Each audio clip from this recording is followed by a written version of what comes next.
So, Your Excellency, it's a pleasure to have you here with us for this interview. Let's begin by sharing a little bit about your background for the viewers out there who may not know about you. Well, after, I don't know about the career, but my first job as a student was in a fast food place where I nearly got fired on the first night. Okay, so that was the shortest career history to begin with. But after university, I started my career in engineering as a design engineer, working for a company, an international company that designed radars. I had studied electrical engineering because I had this belief in me that if I could help spread electricity to people, that would be it. That would sort of save the world, change the world. So this was a kid thing. So I did engineering, and then I got a job with this company, and I worked as a design engineer for what's it, 7 years, I think. And then I'll do this quickly because I've been moving around a bit. Right. And then I worked for the Royal Air Force as a strategist, but also in navigation equipment and radars and all that, some of that stuff that I picked up in industry. And then I moved to the Ministry of Defence, the centre in London, where I led teams that were military as well as civilian, so Air Force, Royal Navy, Army and civilian teams, and I reported to a general. So that was really quite a wonderful thing, very unique thing to do, and this was happening quite quickly. Right. I was kind of getting promoted fairly quickly before they found out that I was not very good, so I quickly moved. And then from there, I got recruited into the Cabinet Office, the Prime Minister's Office, where I was Director for modernising government, e-government, and all of that. From there, I got recruited into the Foreign Office, where I became ambassador to the country that I was born in, to Bangladesh. It's the first time it happened in our diplomatic history.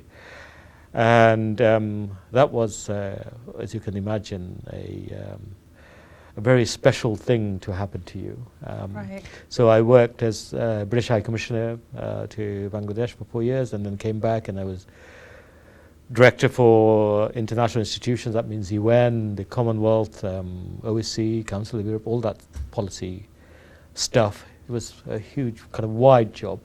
So it was a crazy job in a way. And then and human rights and democracy, as if all that other stuff wasn't enough.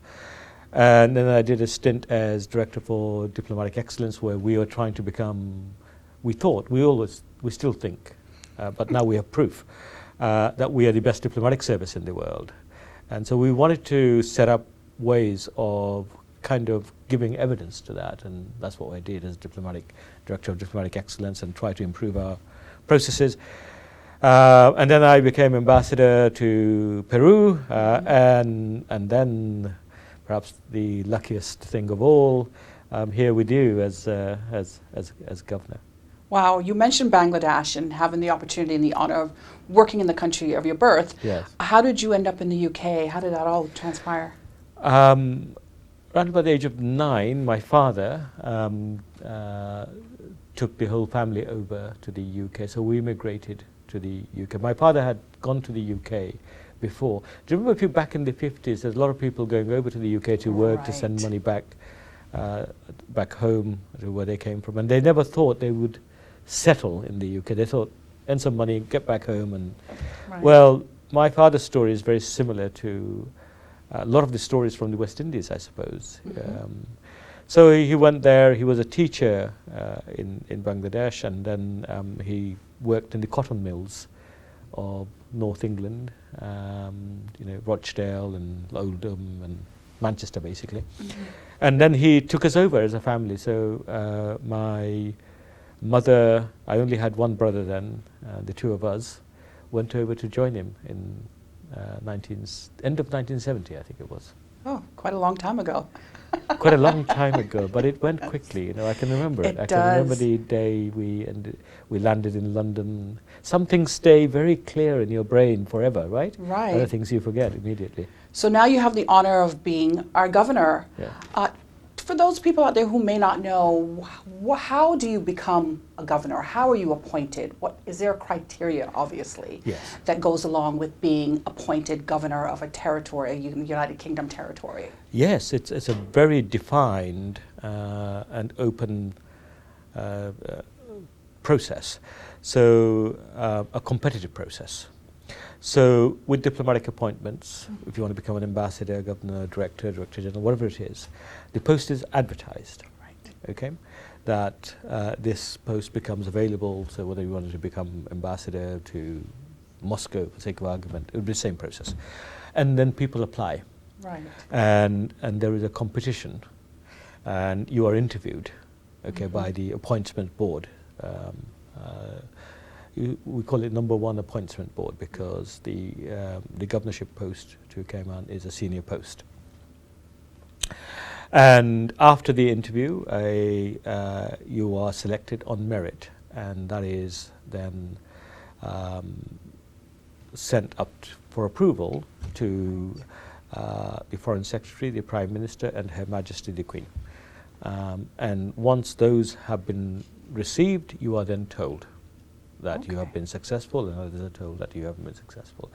So I applied. I was very keen on coming here to Cayman, and I was just over the moon when I got it. But I had the Foreign Office knew I was interested for a while. I was lucky then to have been chosen and to have beaten the competition too. Right. So you knew quite a bit about the Cayman Islands before you. I knew a little bit. I knew a little. I knew quite a bit about governance in a sense because of all the places I've worked in. Right. Okay. So perhaps that's what gave me the competitive advantage in a way, that I'd worked in the civil service, I'd worked in the military, you know, I'm a diplomat, I've worked in industry. And when you are a kind of head of government, all of those skills are important. It's not just diplomacy, right? It's you know, running security apparatus, it's having an understanding of people. So it's a broad set of skills, I think. So that's why I was interested. Also, you know, personally, you know, I was born in a place that used to be part of the wider British Empire at that time. Right. You know, then it became after the independence of India. It became part of Pakistan at that time, and then after the Civil War, it became Bangladesh. So, you know, person of my background, and I think I am the first person of my sort of heritage and background to be a governor in one of our overseas territories, and of course I'm delighted I got the best one. As I'm Why, thank you. We think so too. That's an easy thing to see. So it's been a very busy 4 days, but how would you describe your time here so far? Fantastic, beyond my wildest expectations. The engagement, the warmth, the conversations that we've had. The embrace sometimes, you know, I've just come back from the sister islands, and that was yesterday, you know, 18 hours or whatever it was. It just went by a flash because it is, you know, it was just so engaging, and we've also been able to get a sense of what is important to Caymanians, you know, what is important in our values set, what worries people. That's why I wanted to do that fairly quickly. I wanted to visit everywhere, and we'll continue with that more in Grand Cayman. I recognize I've been stuck in Georgetown a little bit, so we're going to get out. Right. So it really has been fantastic, and I'm sort of energized. We have a strong vision for governance, not just good governance, but I hope we can get to outstanding governance, and also to address things that matter to people. You know, that's why I do the job. You know, I say to people, people sometimes say, well, how do you just keep on going? And I say, it's because you get energized every time you see that you might be able to make a small contribution to somebody's life. And Yes. that's what keeps me going. Yes. And so that's what it's been for the last 4 or 5 days. I'll probably crash, you know, and have a few, Over the Easter. have a long sleep, you know. Yes. But it's I don't feel like that at the moment at all. I hate to do this to you, but is Sure. there one thing that really stands out to you that's really impacted you thus far since you've been here? It is what I've already said. It's the warmth of the embrace, just a natural connection that I suddenly feel, Right. and I seem to sense on the other side as well as I talk to people. So I think that's the one thing that's really really struck me. As I say, I couldn't have dreamt of it, and that the reception would be as strong as this. But I knew the Cayman people were, you know, nice bunch of people, and I think I described what Cayman kind meant to me in one of the receptions. Yes. That and you know, that generosity of heart and spirit, the big smile, all of that I understood.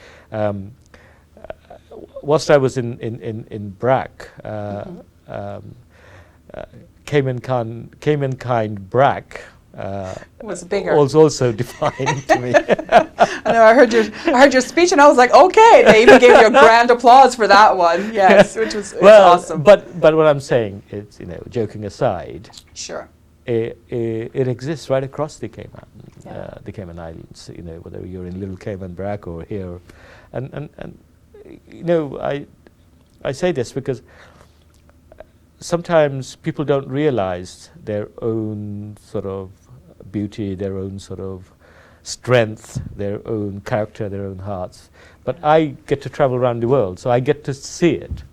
I That's can make right. a comparison. Yes. So when I say that, I'm saying it because I have seen other You're things, able other to places. provide us with genuine feedback. Yeah, it's a Yeah. comparison, you know, because things, and this is one of the advantages of also having worked right across the civil service, the military, where you got to draw comparisons. You see strengths, you see weaknesses sometimes a little bit easier just because you've been exposed Right. to the spectrum. Yes. And your kindness and your sort of generosity and embrace, I think, really did strike me, and my family, Momina, and the kids as well. So I was going to talk about your wife, Momina, and Yeah. your 3 daughters, and you Yes. have a son who's I have a son, yeah. who's great. away. Yeah. But what would you like to do more of with your family now that you're here? What are some things that maybe you haven't had the time Right. to do other places that you'd love to do more of here with them? Now you got me in this sense that I'm just wondering, how am I going to make that happen? So obviously I will. I think I can make this happen. I would love to tour our beautiful islands with them, and I hope my son can join me on that as well. So we're quite a close family. Right. So meet people. I want to be part of this country, part of this society, part of this wider family that I now have. So I'd like to do that. We've been discussing whether we can go swimming with the sharks and the and the stingrays and all of that. Okay. I think I've chickened out so far, but I think girls, and I'm sure Momina won't be up for it either, but that's one thing. Go sailing. Yes. And do a lot more work with, you know, some of the charities that we are interested in. Enjoy the food a lot more. I've sampled some of it. I think it's great. I was so pleased that you have all the spices here. Yeah. You know, I thought I'd be carrying a suitcase full of spices from London, but no No need. Over 100 Right. nationalities here, and we have to cater to I know, everybody. that's brilliant. And now I can get some clothes into my suitcases. all this powder I'm carrying around. So all of that.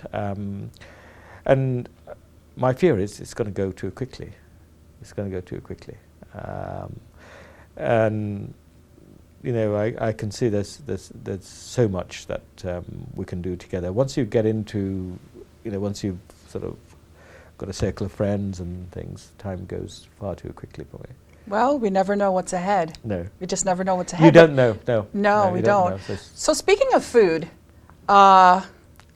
do you eat a particular type of food yes, that I'm addicted to curry, I'm afraid. So, okay. so I love hot, spicy food, which I'm okay here, because I just had in our canteen curried goat. Curried goat. How do you know that? Okay. News travels fast.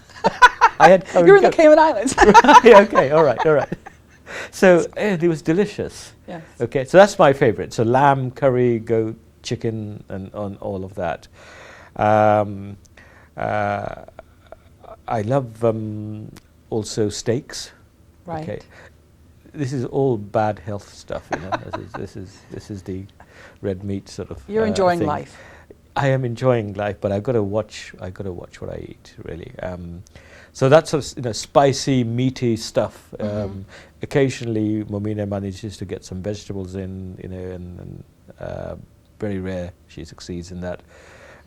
Sometimes fish, and jerk chicken is quite nice, isn't it? Yes, it is. I like that. It is. I ate far too much of that. Oh, did you? Yes, I think it was in Brack. Oh. Because they really, it was delicious. Like, so they went all out. They went all out. They did. Nice. So you mentioned that you'd like to see you and your family become more involved with some of the charities on the island. Are there any particular organizations that you think you would like to get involved with while here? Yes. Well, I think I mentioned it before. Work to help the elderly. You will know the news of my father passing away recently, but you know, the elderly. When you look at, you know, life is just too short, and there's this miracle of life. You know, God gives it and takes it away at will. Yes. But right at the end, it's important, I think, that people do not feel lonely. You know, and that's often with our modern society. You know, it happens to far too many. My father was quite lucky. He's got 4 sons there, and daughters-in-law and relatives. But even then, I felt, you know, how lonely is it to be in bed with sort of very little prospect of things improving health-wise and all of that. So I'm interested in helping in some way on that, and also educational charities. I'm interested with kids and getting them off to a good start. You know, we don't. I come from a humble family, so I understand the challenges you face as a child if you're not very well off, or you've got problems in the family. If you're a single parent sort of child, there's many things as a child that you don't have control over, but has big impact on you. And what we do in that time determines whether this potential prime minister, potential doctor turns into a potential criminal, a potential abuser of drugs, a potential problem for him, his family, her family, and wider society. All of that is really determined in those very few years. And if you can help on education, mentoring, providing guidance, providing an example, saying it's possible for you as well, so that they've got some exposure that life is what you make it. It's up to you most of the time. It's up to you. Even if you are born in poverty, it's the attitude that says I can do a little bit better or even much better. So I'm interested in helping at that stage as well. So anything to do with children's education, motivation and all that interests me. Those charities interest me. That's great. So do you have any hobbies? I do. So cricket, of course. Okay. Can't play to save my life, but I can talk about it. Okay, that's good. Like, yeah. Like many of our crew. I won't go into it, but like many people, I can talk a good game. Okay, and I do play it when I get a chance. I love cricket, bridge. Oh wow! There's a bridge club here. Ah. Yes. Okay, I'm up for that. Yeah. Okay, so I play bridge. I taught bridge to other people, other ambassadors and things. So I'm a big.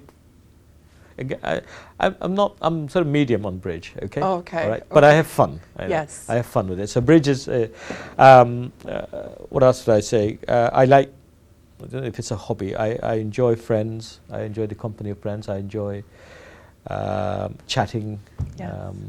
Conversations with people. That I don't know if that classifies as a hobby, but I think it is because I enjoy it. Yes. Yeah. So those three things I think would be. And you're very good at it. Well, you're very good at the chatting and the conversating and. Well, because I enjoy finding out about other people's lives and learning because it always energizes me. It sparks something new. Yes. That's so.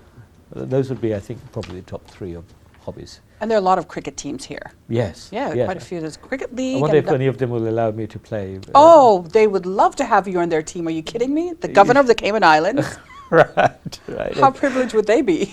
Well, they ought to be a really good team because they'll have 10 players and one to sort of to spare because they're good enough to have me in, and not to count on me to do anything. But we have an ambassador. We started an ambassadors cup back in Lima where I played for the embassy, and so if we do something like that here, maybe government versus various people. I'm sure we've got really good people in government. Yeah, right? I'm sure you do. Yeah. Do you think you'll go back to Lima, or do you go back to any of the places you've? Well, I've just left Lima. Right. I've just left Lima. I guess we will because we left behind a lot of friends. It was emotional leaving Lima after 4 years.